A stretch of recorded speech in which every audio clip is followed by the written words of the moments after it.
小邱啊，因为今天发生的事情，所以公司决定暂停你的工作，同时终止小白的一切工作。我们会本着公开透明的原则来调查此事，并且调查在此次事件中你所扮演的角色。在没有调查清楚之前呢，我们先会替你保管你的出入门卡。可是我是举报者呀，我没有贪污啊，为什么要停我工作呀？停几天呢？这停工作的期间还照常发我工资吗？这个你放心，公司啊能赞赏你的检举。等调查工作结束之后，一切水落石出，公司会酌情补偿。行，反正我问心无愧，我相信公司。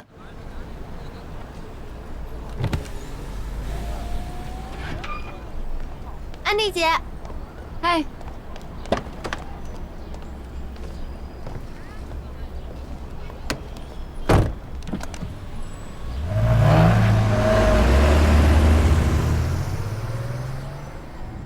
所以在那之后，你的人事经理把你叫过去，暂停了你的工作，还没收了你的门卡。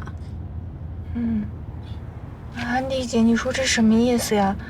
我举报了白主管，公司要停也得停他的职，为什么连我的也一起停呢？我也刚回国内，国内这些人事我不是很清楚，要不你问问樊小妹吧，她是资深 HR， 她应该懂里面的门道。南临大望街，北临桥北路，地理位置方便，面积又宽敞，最合适做办公室。可是你这什么都没有啊，我还得自己打隔断，哦，这些东西还得拆，这1个月10万也太贵了吧？那您觉得？不好意思啊。喂，樊姐，我莹莹，那个，我有点事儿，现在想问你。我现在在外面看房子呢，有什么事儿回去再说吧，好吗？行，好，那行，先这样，拜拜。那行吧，樊小姐，您要是不满意，我再带您看下一套。好。安迪，我这心里特别不踏实，你要不跟我再说点吧？你说什么都行，我现在老胡思乱想。可是我不太熟悉人事的那一套，我能给你的也只是一些不专业的意见。不过我刚才听你这么一说，我觉得你的那个人事经理，应该在平时就不怎么善待你。你怎么知道的？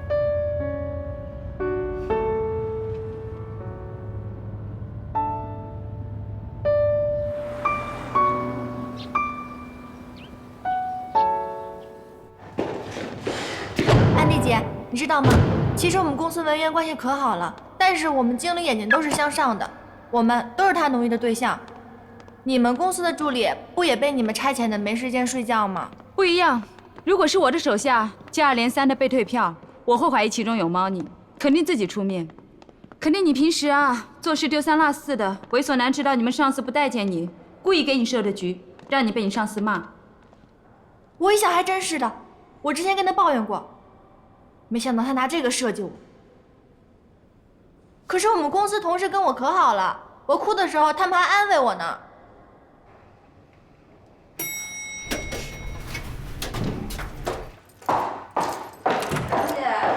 关关，哎呀，关关，累死我了！快借个肩膀靠一靠。你怎么也这么晚啊？又加班啊？你呢？我帮老同学看房子。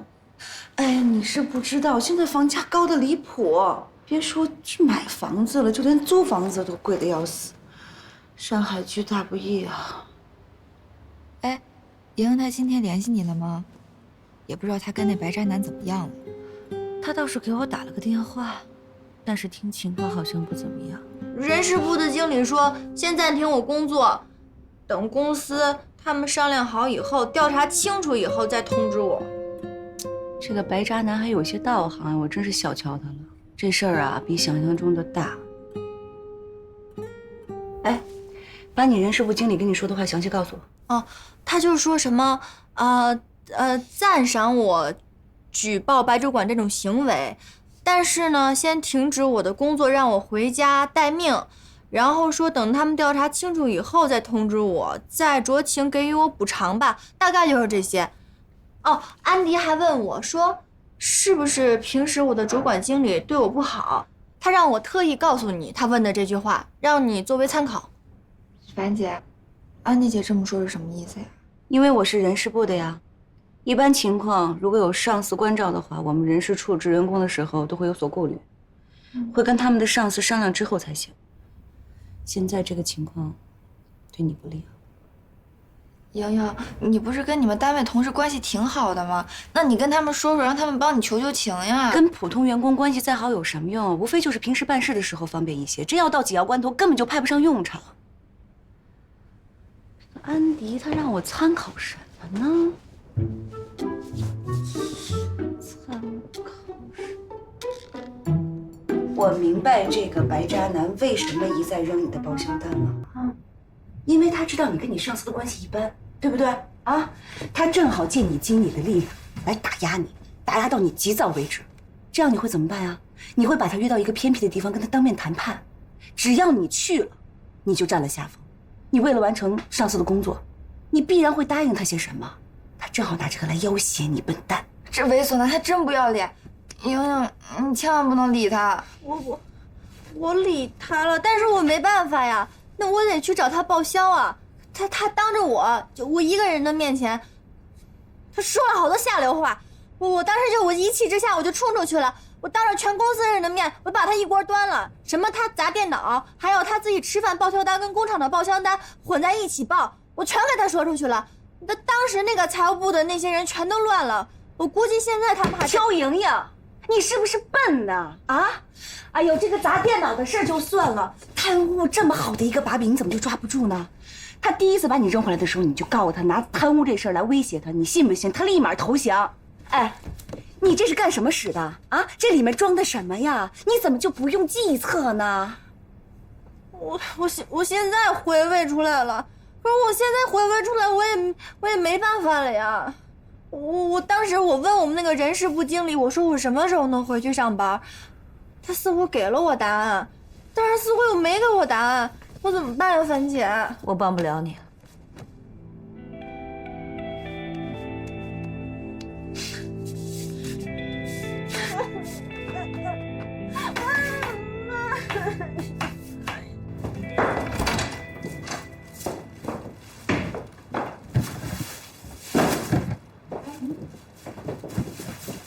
小秋的事情都搞定了，正在解决呢，超乎想象。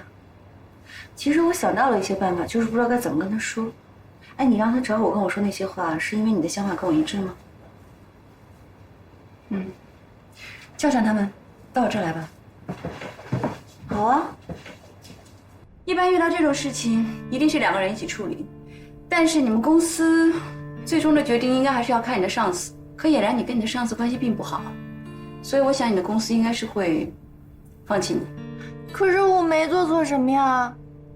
安迪，你这个背带真好看。你心真是够大的。唉，你怎么能什么都没做呢？你窝赃包庇啊！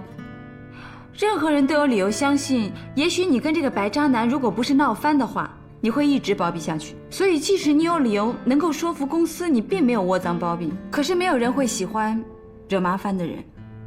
你只要惹麻烦了，一定会放弃你。换作是我也是一样的考虑。我再补充一点，就是小邱上司的想法。这个世界上啊，没有人的屁股是干干净净的，多多少少都会有些把柄，没人纯洁。所以，江湖人最讨厌的就是不懂规矩的人。小邱，你就是那个不懂规矩的人。我怀疑这个白渣男啊，最初只是想把你约出去，让你私下跟他保证你可以守口如瓶，顺便是不是可以占点小便宜什么的。可是他万万没想到你这么不懂规矩，所以你乱拳打死老师傅，这是江湖人最不乐见的，也是你经理最不乐意看到的。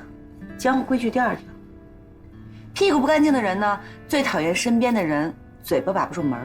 你当着你经理的面接白渣男的短，你经理还敢用你吗？啊，他只要不想用你，那么你的暂停就会变成被辞退。理由很简单，就是安迪所说的窝藏包庇，到时候你连说理的地都找不到，说不定啊，他们还会起诉你。什么起诉我？没有挽回的余地了吗？可是莹莹也是被白主管害的呀，你要不要去跟人事说清楚？可是小秋并不是骨干啊，可有可无啊。可是莹莹跟他们公司同事的关系都非常的好，如果他们集体挽留，也没用，都是一些可有可无、无足轻重的人，太悲哀了。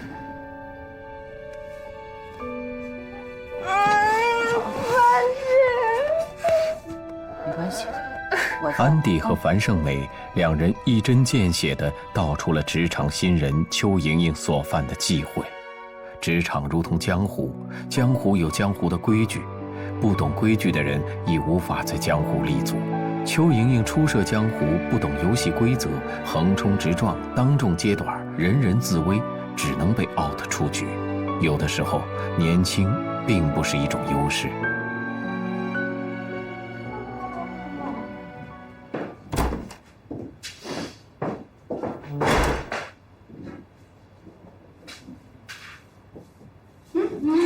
早，还没睡醒啊？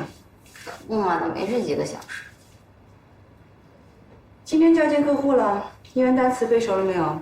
没，不过我有背英文的力气。哎，如果你需要人手，202的小秋刚失业，小关失业我还可以考虑，小秋真心不敢用。在这个节骨眼上，他要是坏了我事儿怎么办呀？你公司家大业大，留个职位总是有的吧？我们那儿啊，我们那儿只需要2种女人，铁娘子或者绝色花瓶。那我呢？花瓶怎么能跟狐狸金比啊？当然可以。你是花瓶加铁娘子。我失恋，又失去工作。我失恋了，我工作也没了。樊姐，我同情你啊！怎么起得这么早啊？我睡不着，我突然想起来了，你之前就让小关警告过我的。前辈的血泪教训，你是应该听一听。你今天干什么呀？去不去找工作呀？我也不知道呀，我不知道我还能不能回去了。樊姐，我怎么办呀？我昨天不是跟你分析得很透彻了吗？啊，我说的句句实话，你得为今后在公司的处境考虑。你说你昨天那么大闹一场啊，这底子都被人给扒出来了，以后万一有什么意见不同的地方，他们就得拿这事儿出来呲儿，你知道吗，孩子？我当初为了找这份工作，我撞了好多墙才找到的。如果这份工作我没有了，那我得重新去找工作，那实在太难了。有什么难的呀？啊，平复一下自己的心情，想想自己想找个什么样的工作。放心，姐在呢啊，姐回来跟你一块参谋参谋。乖。樊姐，樊姐，樊姐，快烦死你姐了。不是樊姐，有什么事儿随时给我打电话啊，乖。关关，关关，我失恋，我又失去了工作。我知道你跟我说过了，宝贝。然后就开始漫长的找工作，我没有钱，就得向爸妈伸手，他们又得埋怨我。我这季度的物业费都没交呢，我怎么办呀？我干脆跳楼算了。邱莹莹，你可千万不能跳楼啊！我跟你说，你能找到工作的。你现在跟毕业的时候不一样了，你有工作经验了。对啊对啊，前段时间我们公司刚来几个大学生来面试，穿得跟 cosplay 似的。我们同事偷偷给我打电话让我去围观，我总比他们强是吧？是呀，这说不定你能找到更好的工作，因祸得福呢。可是我眼前怎么办呀？我现在没有钱交物业费，也没有钱吃饭。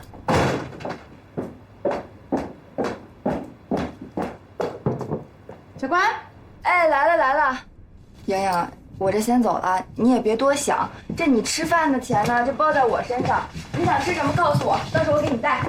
关关，关关，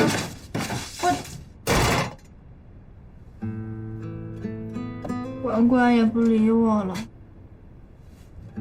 我失恋，我又失业。今天你怎么没下来跑步啊？我昨天看莹莹不太高兴，我就没敢说。我们高中这周5要组织一个同学聚会，说只要是在上海工作的毕业生都会参加。然后他们就把我拉到了一个同学会的群里面，里面有特别多的人。然后我就想看看大家都聊什么呢，聊得那么高兴。然后我就翻那个聊天记录，我翻着翻着我就睡吧。哎，樊小妹之前教过我一个俚语，没事开个同学会，拆散一对是一对，是这样吗？那你读书的时候有没有喜欢的人？我没有啊，我妈说了，这大学毕业之前都不让我谈恋爱。安迪姐，你参加过同学会吗？没有啊，因为我读书的时候跳了几级，所有班上的同学都比我年纪大，他们不爱跟我玩。跳级？安妮姐，你跳过级啊？我们高中有一个林师兄，他小学的时候也跳过一级，我从小看他就跟看神人一样。安妮姐，你都跳过几级啊？我 Year 3、Year 5，还有在 High School 的时候都有跳过。不行，安妮姐，我从今以后你就是我的偶像，真的，什么林师兄跟你一比都不算什么，你才是超级无敌学霸。喂，李子。哎，那个，我想问一下，公司那边有什么消息吗？没有啊，除了白主管今天没来上班，其他跟平常一样。哦，那个经理有没有提到我呀？没有啊。哎，不是，今天怎么没来上班啊？没什么，公司说，要调查白主管，所以就先让我回来休息几天了。没事，你就好好玩吧。我估计着，是公司看你检举有功，特意让你休息2天。再说了，贪污的是白主管，跟你有没有关系？是吧？你也是这么想的是吧？那可不，要不然还能怎么样？行，那我知道了，谢谢李子啊。这样，等我回公司，我请你吃好吃的。好嘞，行，我先忙了啊。行，拜了啊。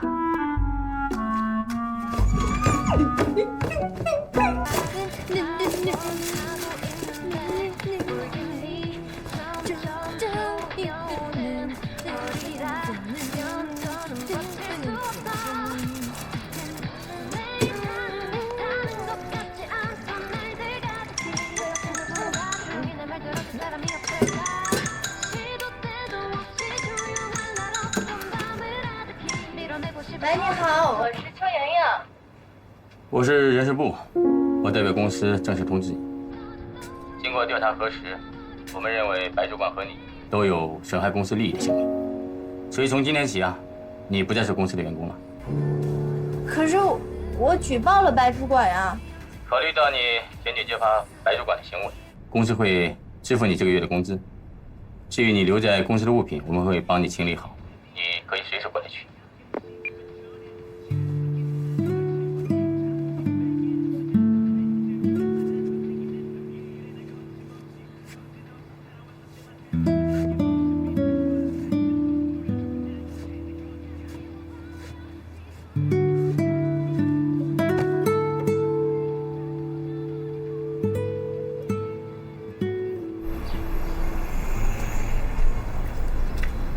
好了，谢谢师傅，修好了啊，谢谢师傅。来，老邱，电话。哎，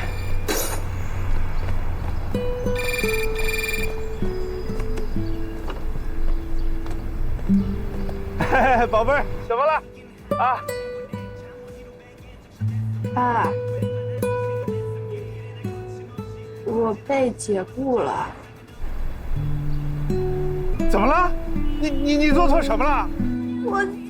我什么也没做错，我都不知道为什么。别哭，宝贝儿，你慢慢说，别着急啊。喂，莹莹啊，我刚才没听到。我这边同学聚会呢，还得等一会儿才回去。那行吧，那你跟你们同学玩吧，别管我了，让我自己难过吧。那我尽快啊。拜拜。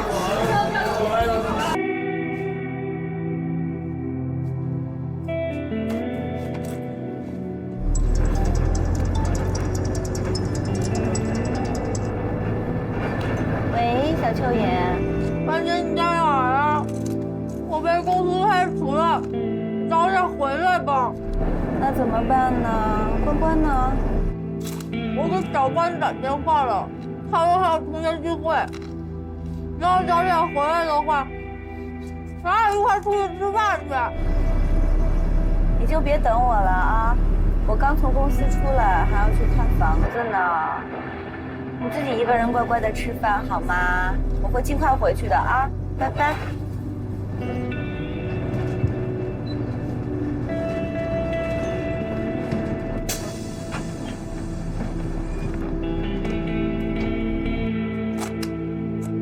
你现在已经又失业又失业，没钱，没男朋友，连个吃饭陪你的人都没有了。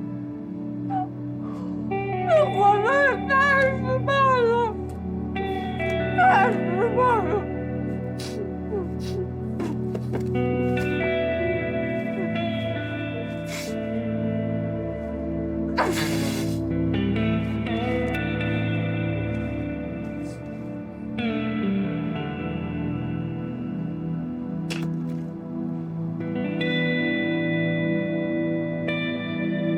说好陪你一辈子，说好陪我一辈子的，骗人，大骗子，大骗子！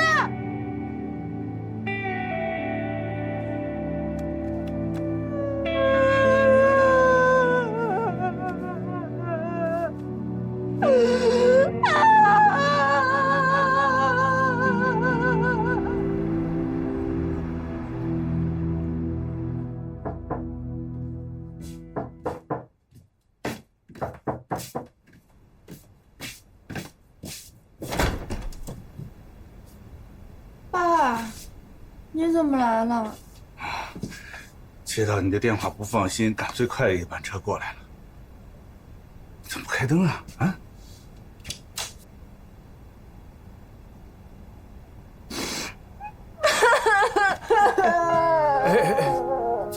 我把工作弄丢了，我没钱交房子，我也没钱交物业了，我也没钱出去吃饭了，你带我回家吧。不哭了，不哭了啊！姨呀，爸爸也没吃饭啊，家里有面粉吗？爸爸给你做烙饼。啊，有那儿呢。好，不哭了啊，不哭了。